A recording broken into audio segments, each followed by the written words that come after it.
ডিভোর্সের 25 বছর পর নিজের প্রাক্তন স্বামীকে নিজের বৃদ্ধাশ্রমে দেখে চমকে গেলাম। কিছু বুঝতে পারছি না। এত বছর পর মানুষটাকে এভাবে দেখতে হবে তা একদম অকল্পনীয় ছিল।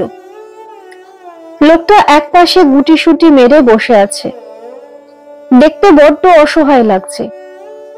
নিজের মধ্যে সংকোচ বোধ করছি তার সামনে যাব কি যাব না। অনেকটা জড়তা নিয়ে শেষ পর্যন্ত তার সামনে গিয়ে দাঁড়ালাম। সামনে দাঁড়ানোর পরও লোকটার কোনো ভাবের পরিবর্তন হলো না। বুঝতে অসুবিধা হলো না যে সামনে থাকা মানুষটা চোখে দেখতে পায় না। 27 বছর আগে পারিবারিকভাবে আমার সাথে বিয়ে হয়েছিল অমরের। বেশ ভালোই চলছিল আমাদের সংসার। যৌথ হওয়াতে পুরো পরিবার একসাথে থাকতাম। শান্ত স্বভাবের হওয়াতে সবার সাথে আমার সম্পর্ক খুব ভালো ছিল। আমাকে সবাই ভালোবাসতো। বিয়ের প্রায় 2 বছর অতিক্রম হওয়ার পরও যখন আমাদের সন্তান হচ্ছিল না, তখন আমার শ্বশুরবাড়ির লোকজন আমাকে বিভিন্ন চাপ দিতে লাগলো। অবশেষে রিপোর্ট থেকে জানতে পারি আমি কখনো মা হতে পারবো না। এরপর শুরু হয় শ্বশুরবাড়ির বিভিন্ন মানসিক যন্ত্রণা। তবুও নিশ্চুপ ছিলাম, কারণ আমার পাশে আমার ভালোবাসার মানুষ অমর ছিল। কিন্তু সুখ নামক বস্তু হয়তো সব সময় সবার সয় না।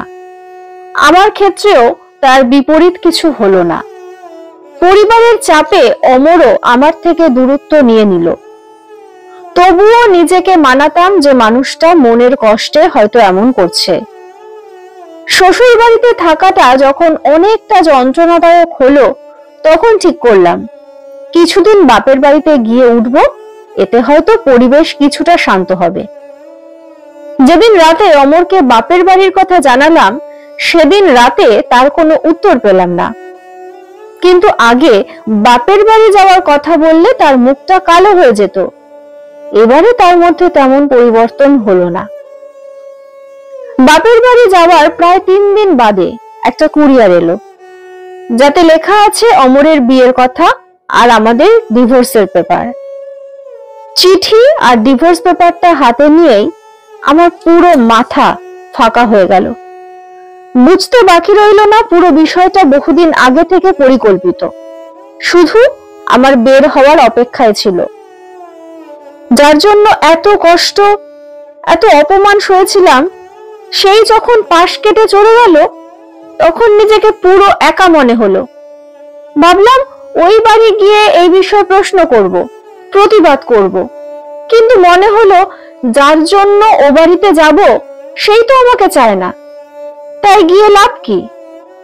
ডিভোর্স পেপারে সাইন করে পাঠিয়ে দিলাম। ডিভোর্স পেপার পাঠানোর পর তার সাথে আর কখনো দেখা বা যোগাযোগ হয়নি, কারণ আমি নিজেই সবটা বন্ধ করে দিয়েছিলাম। ক্ষণে ক্ষণে মনে হতো আমার মতো নিঃসন্তান স্বামী ত্যাগী মহিলাদের পৃথিবীতে না থাকা শ্রেয়। কিন্তু একটা সময় বুঝতে পারলাম নিজের জন্য না হলেও অন্যের জন্য বাঁচতে হবে। নিজের মতো ভুক্তভোগী নারীদের জন্য বাঁচতে হবে। বাঁচতে হবে ওসব শিশুদের জন্য যারা পরিচয়হীন হয়ে বেঁচে আছে এই পৃথিবীতে।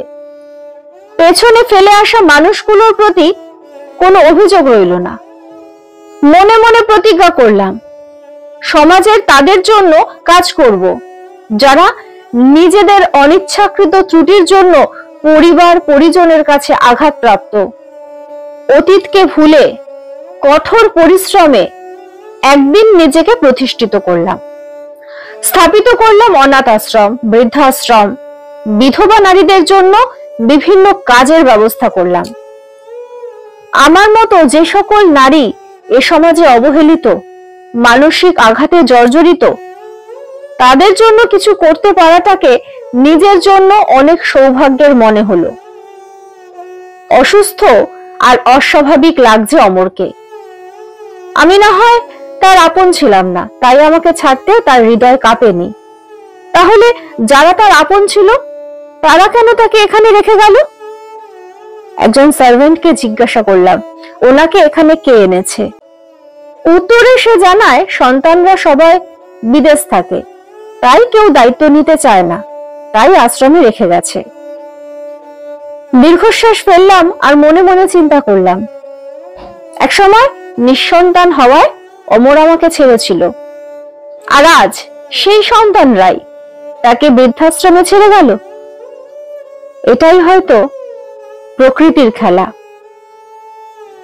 কারো সাথে জুলুম করতে নেই, কারো অধিকার খর্ব করতে নেই, কাউকে অসম্মান করতে নেই। প্রকৃতি তার নিয়মে সেসব তাকেই ফেরত দেয়।